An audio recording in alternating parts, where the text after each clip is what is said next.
Graça e paz, querido. Bom dia, sexta-feira. Estamos chegando aí o final da semana e não menos importante que você esteja motivado e animado em concluir essa semana, certo de que você tem caminhado ao discernimento e a identificação do seu propósito. A gente tem trabalhado sobre isso para que você permaneça com bom ânimo, independente das aflições, já que Jesus venceu o mundo. Mas é bom entender que discernir o nosso propósito nos coloca animado a cada manhã até que completemos a nossa carreira. E hoje, para completar a semana, eu quero trazer algo que eu acho muito motivante, pelo menos para a minha vida, foi muito importante quando houve esse entendimento. O entendimento de que o propósito que está sobre a minha vida, o propósito que Deus depositou na minha vida, ou o que eu chamo do meu propósito, é algo muito maior do que eu mesmo. Nós somos parte de algo maior. Eu gosto de pensar que um grande erro que a gente pode cometer ao tentar discernir ou perceber o nosso propósito, aquilo que nos dá realização, aquilo que vai ser a nossa carreira cumprida, que são as nossas realizações pessoais, simplesmente. Não que isso seja ilícito, mas quando nós pensamos em família, carreira profissional, provisão financeira, sonhos, ambições, coisas lícitas que podem nos trazer felicidade, que podem nos trazer alegria por um tempo, nós às vezes confundimos isso com o nosso propósito de vida. Sabe, queridos, eu conheço infinitas pessoas que têm um bom casamento, ou que têm uma família, ou que têm um bom emprego, ou que se progrediram financeiramente, conquistaram coisas, progrediram profissionalmente e ainda assim encontram um vazio na sua existência. Porque na realidade o nosso propósito ele não está simplesmente baseado na nossa satisfação pessoal, mas na realidade todas essas coisas elas fazem parte de um processo para nós alcançarmos o propósito. É importante quando nós pensarmos em propósito, entendermos que o propósito das nossas vidas ele não vai ser por nós e para nós simplesmente. Mas o propósito da nossa vida, ele faz parte de um plano maior, de um todo de Deus. Eu gosto de entender isso quando lá em 1 Coríntios 12, Paulo nos fala e nos explica sobre o corpo de Cristo, o corpo da igreja. E ele explica como cada membro é importante. Eu quero que você me acompanhe lá em 1 Coríntios 12, a partir do versículo 15, para que você possa terminar essa semana convicto da importância que você tem para todo o plano de Deus, para todo um propósito da nossa existência. Lá no versículo 15 diz assim: mas seguindo em verdade e amor, cresçamos em tudo naquele que é cabeça, Cristo, de quem todo o corpo bem ajustado e consolidado, pelo auxílio de toda a junta, segundo a justa cooperação de cada parte, efetua o seu próprio aumento para a edificação de si mesmo em amor. Então, o corpo bem ajustado, consolidado, cada um entendendo o seu chamado, o seu propósito, a sua parte, a sua carreira, faz com que esse corpo cresça, seja edificado em si mesmo em amor. Lá no versículo 18, ele fala algo muito específico para que a gente possa se entender e não permitir que o diabo nos engane. Ele diz assim: mas Deus, não fomos nós, dispôs os membros, colocando cada um deles no corpo, como lhe aprouve. Então, somos o que somos, porque havia um motivo maior para que fôssemos membro, parte de um todo.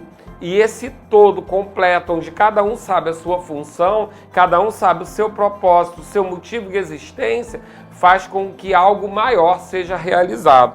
E aí ele diz no 19, se todos, porém, fossem um só membro, onde estaria o corpo? Então ele está dizendo que nós não devemos olhar para a realização de um lado, nem de outro, de uma pessoa ou de outra. Porque ninguém pode se realizar com o nosso propósito e nós não podemos nos realizar com o propósito de ninguém. Então ele diz lá no 20, o certo é que há muitos membros, mas um só corpo. Não podem os olhos dizer à mão, não precisamos de ti, nem ainda a cabeça aos pés, não preciso de vós. Pelo contrário, os membros do corpo que parecem ser mais fracos são necessários, e os que nos parecem menos dignos do corpo, a esse damos muito maior honra. Também os que em nós não são decorosos, revestimos em especial honra. Mas os nossos membros nobres não têm necessidade disso. Contudo, Deus coordenou o corpo, concedendo muito mais honra àquilo que menos tinha. Ele, de uma certa forma, está dizendo que aquela parte do corpo que já tem a sua honra, ela não é revestida, ela é exibida, como é no nosso corpo, como é no nosso corpo humano. Nós não reservamos ou revestimos aquilo que já tem honra. Nossos ouvidos, nosso nariz, nossa boca, nossos olhos, porque já é dado honra a eles pela finalidade que eles têm, então eles ficam expostos. Mas aquilo que nós temos de importante, porém reservado, nós damos a ele revestimento, nós cobrimos. Então, nós podemos entender que muitas vezes na sua vida, o seu propósito não será estar no centro das atenções, não será estar sendo exibido, mas ele será algo fundamental que pode não estar aparente. Mas isso não vai trazer uma diminuição do seu propósito. Quando nós entendemos corpo, nós entendemos propósito, nós sabemos que o propósito é muito maior do que nós mesmos. Então é importante entender e discernir qual é a nossa real função, para que a gente não fique olhando para os holofotes ou fique olhando para aquele que está aparente. Sabe, queridos, existem partes do nosso corpo que são fundamentais à nossa existência e eles são internos, nós nem mesmo vemos. Como podemos viver sem o nosso coração? Mas não vemos o nosso coração. Ele está reservado e revestido, mas nós sabemos a importância dele. Porém, nós temos os nossos olhos que estão expostos, são admirados muitas vezes, são a parte que se comunica, que é sempre vista. Porém, muitas vezes nós podemos entender que pessoas vivem sem os olhos, mas não vivem sem o coração. Então, essa compreensão da importância que nós temos, ela é fundamental para que nós não sejamos roubados daquilo que é o nosso propósito por conta da aparência do propósito alheio. Sabe, queridos, entender que nós somos parte de um todo maior faz com que o diabo não possa roubar o significado do nosso valor. O nosso valor é tão alto que foi pago um preço por ele na cruz do Calvário, um preço de sangue. Jesus derramou o seu próprio sangue por mim e por você. Então o diabo não pode roubar esse valor. Mas a nossa mente às vezes tenta nos enganar com comparações, fazendo com que a gente olhe para outras pessoas e entendam que elas são mais importantes ou mais realizadas que nós. E eu quero concluir essa semana dizendo a você que não há essa posição. O seu propósito é seu e ninguém pode completá-lo. Ninguém pode correr a sua carreira. A sua carreira é sua. A minha carreira é minha. Só eu posso cumprir. Só eu posso completar. Se eu não fizer, queridos, pode ser que se a gente estivesse se referindo a algo prático, alguém possa fazer no meu lugar. Mas aquilo que Deus confiou a mim, espiritualmente, como pessoa, somente eu posso realizar. O corpo será danificado se eu não fizer a minha parte, se eu não entender o meu valor e se eu não cumprir o meu propósito. E ele continua dizendo, lá no 25, para que não haja divisão no corpo. Pelo contrário, coopere os membros com igual cuidado em favor um dos outros. Ou seja, o nosso propósito está associado a um todo. Você me completa, eu completo você, eu completo outra pessoa, porque há um propósito muito maior do que nós mesmos. Então, quando nós entendemos que o nosso propósito faz parte de um propósito maior, nós não vamos ter tempo para andar desanimados, desmotivados, com o coração desmaiado ou até mesmo permitindo uma depressão.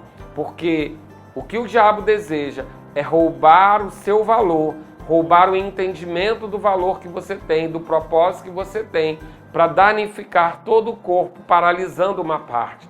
Mas em nome de Jesus, a partir de hoje, você vai entender que você foi criado especificamente por Deus, da maneira que você é, para que você cumpra um propósito que é só seu, mas que faz parte de algo muito maior. Quem me conhece sabe que eu gosto muito de repetir uma frase que diz que o propósito é maior que nós mesmos. Sabe, querido? E quando nós entendemos isso, muitas vezes uma falta, ou muitas vezes um dia mal, ele não vai nos roubar a alegria da nossa existência, porque nós precisamos saber para onde vamos, de onde viemos e por que estamos aqui. E eu quero declarar que você vai concluir essa semana com a convicção de que você tem um propósito e que ele é fundamental para um propósito maior, que não é só por você, não é só para você, mas é por um todo que é ainda maior do que nós somos. O propósito significa que nós fazemos parte de algo muito maior e eu preciso de você. Você precisa do outro, do próximo, para que esse propósito seja cumprido.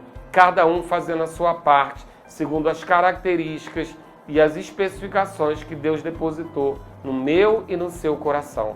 Tenha um final de semana abençoado, praticante dessa palavra e entendendo que o diabo nunca vai poder roubar o valor que você tem, porque o seu propósito, ele é único, exclusivo e faz parte de algo muito maior. Pai, obrigado, Senhor. Eu te louvo e te agradeço pelos nossos olhos espirituais abertos, entendendo, Pai, o valor que temos, o propósito que há em nossa vida, o discernimento desse propósito, não só para a nossa vida, mas para um todo maior. E eu creio em nome de Jesus, Pai, que nós, cada um de nós, faz parte de um projeto maior, de algo que o Senhor idealizou no seu coração para todos aqueles que te amam. E nós vamos estar juntos, mutuamente cooperando para que esse propósito seja cumprido e o corpo seja edificado. Obrigado, Pai, porque não haverá nenhum engano ou mentira de Satanás que nos afaste do centro da tua vontade, aonde nós vamos cumprir a nossa carreira e cruzar a linha de chegada na autoridade do nome de Jesus. Um final de semana abençoado na prática da palavra e no domingo, com certeza, teremos uma palavra inspirada pelo Senhor para começar uma nova semana. Fique em paz, querido, e tenha um bom final de semana de descanso.